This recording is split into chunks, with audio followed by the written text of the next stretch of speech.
عام امریکی شہریوں کے پیسوں سے جنگیں لڑے جانے کا انکشاف ہوا ہے، خاص طور پہ وہ امریکی سرکاری ملازمین جو اپنا پینشن فنڈ رکھتے ہیں، ایک جگہ جمع کراتے ہیں، اس فنڈ سے مشرق وسطیٰ میں جنگیں لڑے جانے کا انکشاف ہوا ہے۔ اور یہ محض کوئی خبر نہیں ہے بلکہ یہ ایک رپورٹ ہے جو کہ حقائق پہ مبنی ہے، حقائق سامنے لائے گئے ہیں۔ امریکہ سے جو امریکی ادارے ہیں ان سے یہ تمام رپورٹس مانگی گئی تھیں اور انہی بیسس کے اوپر ان کو شائع کیا گیا ہے۔ میرا نام اظہر علی خان ہے اور آپ دیکھ رہے ہیں آج کی بات، اور آج ہم ڈسکس کریں گے کہ کس طرح ایک عام امریکی شہری جو اپنا پیسہ رکھتا ہے پینشن فنڈ میں اور چاہتا ہے کہ وہ پینشن فنڈ جو اس کو ملے زندگی کے آخر میں جب وہ ریٹائر ہو رہا ہو، تو وہ فنڈ اس وقت تک جب تک وہ اس کو ایکسیس نہیں کرتا اس وقت تک اس سے بھاری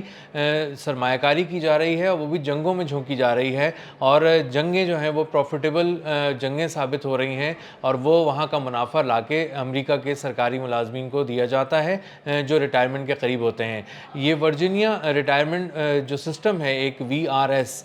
اس کے پاس فنڈز تھے بہت سارے، اور اس نے تقریباً $400 ملین کے قریب انویسٹمنٹ کی ان جنگوں میں جو امریکہ لڑ رہا تھا مشرق وسطیٰ میں اور مختلف مقامات پر، اور یہ ایک رپورٹ میں سامنے آیا ہے۔ ایک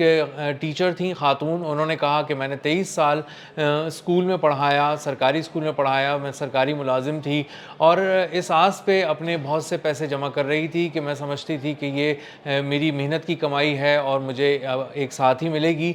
لیکن اب جب ڈاکیومنٹ سامنے آئے ہیں تو مجھے پتہ چلا ہے کہ زندگی بھر میں جو پیسے جمع کرتی رہی، اپنے پینشن فنڈ میں جمع کراتی رہی، وہ دراصل جنگوں پہ استعمال ہو رہا تھا، مزدوروں پہ استعمال ہو رہا تھا، ایران میں، لبنان میں اور دیگر جگہوں پہ، عراق میں جو جنگیں امریکہ چھیڑ کے بیٹھا تھا، اصل میں میرا پیسہ وہاں جا رہا تھا اور مجھے اطلاع دیے بغیر، مجھے بتائے بغیر میرا پیسہ وہاں استعمال کیا جا رہا تھا۔ اب یہ جو ایک ورجینیا ریٹائرمنٹ سسٹم ہے، جو ایک بیسیکلی ایک US کی ایجنسی ہے جو ذمہ دار ہے اس بات کی کہ وہ تمام جو سرکاری ملازمین ہیں ان کے پینشن فنڈ کو مینیج کرے، ان کو دیکھے اور آخر میں ان کو ایک اچھی اماؤنٹ ریٹرن کرے، وہ تقریباً $122 ارب کا ایک پورٹ فولیو مینٹین کیے ہوئے ہے، اور اس میں سے $400 ملین کا کچھ کاغذات جب سامنے آئے اور کچھ رپورٹ سامنے آئیں تو اس میں انکشاف ہوا کہ $400 ملین تک انہوں نے جنگوں میں سرمایہ کاری کی، اور یہ وہ سرمایہ کاری تھی جو سرکاری ملازمین سے نہ اس کی اجازت دی گئی، نہ ان سے پوچھا گیا، نہ انہیں بتایا گیا، اور ان کے علم میں ہی نہیں تھا۔ اور اب جب رپورٹ شائع ہوئی ہے تو ان کے پاؤں کے نیچے سے زمین نکل گئی ہے کہ جو محنت کی کمائی وہ کما رہے تھے، بہت محنت سے جمع کر رہے تھے، وہ پینشن فنڈ دراصل جنگوں میں جھونکا جا رہا تھا۔ اب اس میں ہو کیا رہا تھا؟ امریکہ کچھ ایسی کمپنیوں میں پیسہ لگا رہا تھا جو دراصل جنگی ساز و سامان، ہتھیار تیار کرتی ہیں، اور بہت ہی بڑے بڑے ہتھیار تیار کرتی ہیں اور انہیں بیچتی ہیں، یا پھر ان کی لاجسٹکس میں ہیں، ان کی ترسیل میں ہیں، ان کی سپلائی میں ہیں، اور یہ چونکہ جنگیں چھڑی ہوئی تھیں اس لیے جنگوں کے دوران ان کی کمائی بہت زیادہ ہو رہی تھی، منافع بہت زیادہ ہو رہے تھے، تو اس لیے امریکہ کے ایک ورجینیا ریٹائرمنٹ سسٹم نے، جو ان کا ادارہ ہے، انہوں نے یہ طے کیا کہ ہم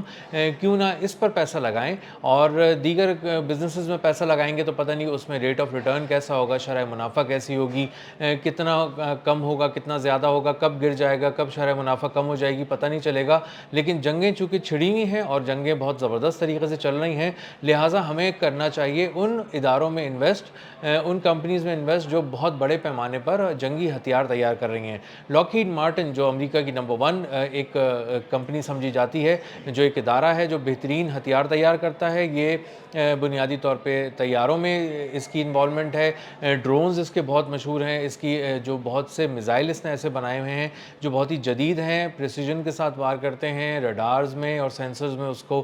کمال ملکہ حاصل ہے۔ اسی طرح وہ بہت سارے اور جنگی ہتھیار بھی تیار کرتا ہے۔ اسی طرح جنرل ڈائنامکس ایک کمپنی ہے، اسی طرح بوئنگ ایک کمپنی ہے۔ ان 3 بڑی کمپنیوں میں اور اس کے ساتھ 7-8 اور مزید کچھ اور کمپنیز بھی ہیں جس میں بہت بڑے پیمانے پہ انویسٹمنٹ کی گئی، پیسہ لگایا گیا ورجینیا ریٹائرمنٹ سسٹم کی جانب سے، امریکہ کے ایک ادارے کی جانب سے، اور امریکی پینشنرز جو امریکی سرکاری ملازمین کے پینشن فنڈ سے وہ پیسے نکال کر جنگی ہتھیار بنانے والی کمپنیز کو دیے گئے۔ اب ان کمپنیز نے چونکہ یہ جنگوں میں مسلسل مصروف تھیں اور بہت تیزی سے پروڈکشن کر رہی تھیں، چیزیں تیار کر رہی تھیں، اس لیے ان کا منافع بہت تیز ہو رہا تھا کیونکہ جنگیں عروج پہ تھیں، محاذ جو تھے وہ میدان گرم تھے، محاذ سجے ہوئے تھے، اس لیے بہت ٹھیک ٹھاک پاک طریقے سے ان سے خریداری کی جا رہی تھی مختلف ہتھیاروں کی، مختلف جنگی ساز و سامان کی، اور اسی لیے ان کے شرائح منافع بڑھتا چلا گیا اس حد تک کہ کوئی اور کمپنی ان کا عام کمپنی مقابلہ نہیں کر سکتی تھی۔ اب یہ جو مجموعی طور پہ یہ جو فنڈز ہوتے ہیں، پینشن فنڈز، یہ سرکاری ملازمین کے پیسوں کو مینیج کرنے کے ساتھ ساتھ اسٹاک مارکیٹ میں لگاتے ہیں، دیگر کمپنیز میں لگاتے ہیں، دیگر پورٹ فولیوز کے ساتھ اپنی انویسٹمنٹ کو اٹیچ کرتے ہیں تاکہ وہ بڑھیں، لیکن اس تیزی سے کوئی اور کیسے انویسٹمنٹ ان کی کے نتیجے میں شرح منافع بڑھا کر دے گا، یہ کہیں ان کو نظر نہیں آ رہا تھا۔ اس لیے سب سے بہترین طریقہ یہی سمجھ میں آیا کہ یہ بڑے پیمانے پر جنگی ہتھیار بنانے والی کمپنیز میں ہی اس میں سرمایہ کاری کی جائے۔ اب آپ اس سے اندازہ کریں کہ اسرائیل جو ہے جو بیسیکلی خوف بیچتا ہے امریکہ کو اور مختلف محاذوں پہ لا کے اس کو جھونک دیتا ہے، جیسے اس نے عراق میں 2003 میں لا کے اس کو جھونکا، اور اس کے بعد 2011 میں جب امریکہ وہاں سے نکلا تو اندازہ ہوا کہ وہ $8,000 پر سیکنڈ کی رفتار سے ڈالرز خرچ کر رہا تھا اس جنگ پہ، اور اس جنگ میں بھی اس کو کوئی خاص کامیابی نہیں مل سکی، اس کو نصیب ہی نہیں ہو سکی کامیابی۔ اور یہ 2003 میں جب یہ امریکہ داخل ہوا عراق جنگ کے اندر تو اس کا جو اس پہ قرضہ تھا دنیا کا وہ صرف $6,000 تھا، 6,000 ارب ڈالر تھا، $6 ٹریلین۔ اور جب یہ آج دوبارہ ایران جنگ میں گیا ہے تو یہ 2003 سے اب 2026 کے دوران یہ قرض 6,000 ارب ڈالر سے بڑھ کر $34 ٹریلین ہو چکا ہے، 34,000 ارب ڈالر ہو چکا ہے۔ اور اس سے اندازہ ہوتا ہے کہ کس طرح جنگوں میں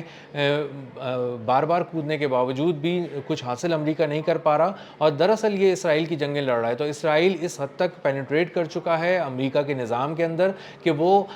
امریکہ کو یہ بتا رہا ہے، اس کے چھوٹے چھوٹے اداروں کو، ورجینیا کے ریٹائرمنٹ جو سسٹم ہے اس کو یہ بتا رہا ہے کہ تم اپنے پیسے نکالو اور اپنے پورٹ فولیو میں سے پیسے نکال کے جنگی کمپنیوں میں لگاؤ۔ اور چونکہ جنگیں بہت گرم ہو رہی ہیں اور سب کو نظر آ رہا ہے کہ کس طرح سے میدان جو ہے وہ سجے ہوئے ہیں، اسی لیے اب یہ ایک بہترین انویسٹمنٹ ہے اور اگلے کئی سال تک یہ بہت بہترین انویسٹمنٹ ہوگی۔ اب جو اسرائیل سے پیغامات آ رہے ہیں، جو ان کا آرمی چیف کہہ رہا ہے اور جو ان کی سیاسی قیادت بتا رہی ہے، وہ یہی بتا رہی ہے کہ وہ ابھی بھی $200 ملین کے ہتھیار خرید رہا ہے اسرائیل، اور اس کو کہہ رہا ہے کہ یہ شاید اگلے 10 سال کے لیے ہمیں بہت ضرورت پڑ سکتی ہے۔ یعنی وہ یہ دیکھ رہا ہے اسرائیل کہ اگلے 10 سال بہت سی جنگیں اس کو لڑنی ہیں، یا پھر اس کو بہت زیادہ کئی مقامات پہ خطرات کا سامنا ہوگا، یا پھر وہ جا کر کچھ نئے محاذ جنگ جو ہے وہ کریٹ کرے گا، چھیڑے گا، سجائے گا، اور ان میں جا کے مزید خون بہائے گا، بارود استعمال کرے گا۔ اس لیے اس کو اندازہ ہو رہا ہے کہ اس کو $200 ملین کے منیشنز چاہیے، یعنی جو فضا سے مار کرنے والے مختلف ڈرونز چاہیے، مختلف ہتھیار چاہیے اس کو، اور صرف $200 ملین کی تو صرف یہی چیزیں وہ خرید رہا ہے۔ اور اسی طرح آپ دیکھیں تو اندازہ ہوگا کہ یہ $8,000 ٹریلین جو ہے، 8,000 ارب ڈالر جو ہے وہ نتن یاہو سے خوف بیچ کر کبھی کہتا ہے کہ ایران بہت خطرناک ملک ہے، کبھی کہتا ہے عراق بہت خطرناک ہے، ویپنز آف ماس ڈسٹرکشن بنا رہے ہیں وہ لوگ، اور اسی طرح وہ بہت سارے خوف جگا کر امریکہ کو جھونکتا ہے، کیونکہ امریکہ ایک بڑی اکانومی ہے، امریکہ ایک بڑی دفاعی طاقت ہے دنیا کی، وہ کہیں جا کر کسی بھی ملک پر چڑھائی کر سکتی ہے، اس کی لاجسٹک سپورٹس بہت بڑی ہیں، اس کے پاس بہت بڑے پیمانے پر مالی وسائل بھی ہیں، جنگی وسائل بھی ہیں، اور وہی جا کر کسی ملک کو چیلنج کر سکتا ہے۔ اب ایران بھی چونکہ اسرائیل سے کافی بڑا تھا اور اسرائیل اس کو براہ راست چیلنج نہیں کر سکتا تھا، اسی لیے نتن یاہو نے جا کر خوف بیچا ٹرمپ کو اور کہا کہ آپ اس میں جائیں اور ایران کو تباہ کریں۔ اب وہاں پر بیٹھی تمام سیکیورٹی ایجنسیز اور تمام پینٹاگون اور تمام سینٹ کام یہ سمجھ رہے تھے، فوجی جو جتنے بھی حلقے تھے ان کے اور تمام براس جو تھی فوجی، وہ امریکہ کی کہہ رہی تھی کہ اب ہمیں ایران سے کوئی خطرہ نہیں ہے۔ انٹیلیجنس رپورٹ بھی بتا رہی ہیں، ان رپورٹس میں بھی یہ لکھا ہے کہ ایران کوئی کسی طرح کے بھی ہتھیار نہیں ایسی بنا رہا جو ایٹمی ہتھیار ہوں اور وہ دنیا کے لیے خطرہ ہوں، لیکن نتن یاہو نے 1 on 1 بیسس پہ ڈونلڈ ٹرمپ کو یہ خوف بیچا کہ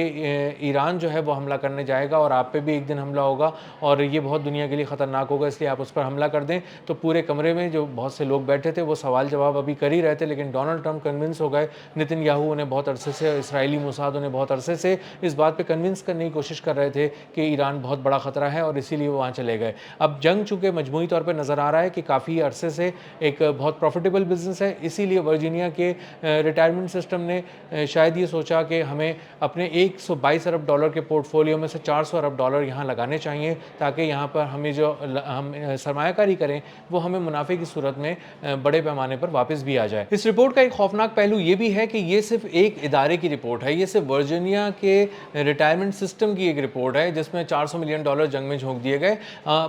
نہیں معلوم کہ کون سے ایسے ادارے ہیں امریکہ کے جہاں سے پیسہ نکال کر ان جنگوں میں جھونکا گیا، حالانکہ وہ اس ڈومین کے ادارے ہی نہیں تھے کہ وہ ان میں کہ جنگوں میں اس طرح سے اس میں انویسٹمنٹ کی جائے۔ تو آہستہ آہستہ اب جب چیزیں سامنے کھل کر آئیں گی سامنے تو عین ممکن ہے کہ یہ بھی سمجھ میں آئے کہ بہت سے ایسے ادارے، بہت سے ایسے پینشن فنڈز، بہت سے ایسے فنڈز جو ہیں وہ عوامی سطح کے جو پیسے ہیں وہ اس طرح کی جنگوں میں جھونکے گئے ہوں یا اس طرح کی چیزوں میں استعمال کیے گئے ہوں۔ یہ تو آنے والا وقت ہی بتائے گا، لیکن اندازہ یہ ہوتا ہے کہ امریکیوں کا جو ٹیکس پیئرز کا پیسہ ہے جس کے بارے میں وہ چیختے رہے ہیں کہ یہ جنگوں میں ہمارے جھونکے جا رہے ہیں اور ہم ہر طرف سے پٹ رہے ہیں، ایک طرف مہنگائی بڑھ رہی ہے، ایک طرف ہمارے کچنز سے مشکل ہو رہا ہے ہمارے کچن چلانا، دوسرا ہم گیسولین کی بڑھتی ہوئی پرائسز کو